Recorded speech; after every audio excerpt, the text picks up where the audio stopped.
ধরো আজকে চলে এসেছি জল ঝেড়তে, কি বুঝে মেশিনে জল ঝেড়ছি ওই আলু বাড়িটাতে, কি বুঝলেন। আর ভিডিওর সঙ্গে থাকবেন, দেখুন জল ঝেড়তে এসেছি আজকে। আলুগুলো জল ঝেড়তে হচ্ছে, যে কাটা তাটানো এগিয়ে এগিয়ে দিয়ে দিয়েছে, কি বুঝলেন। বহুত স্পিডে মেশিনে জল পৌঁছে গেছে। আর সঙ্গে দেখুন যাচ্ছি জল ঝেড়তে ঝেড়তে দেখতে, কোদালটা পাচ্ছিলে কল থেকে রেখেছে।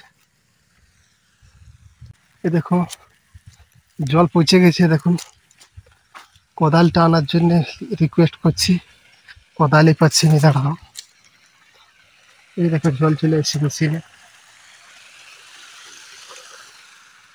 কোদালটি দেখো আলুগুলো কেমন দেখাচ্ছে, আলুগুলো দেখতে থাকো, কোদালই পাচ্ছি না।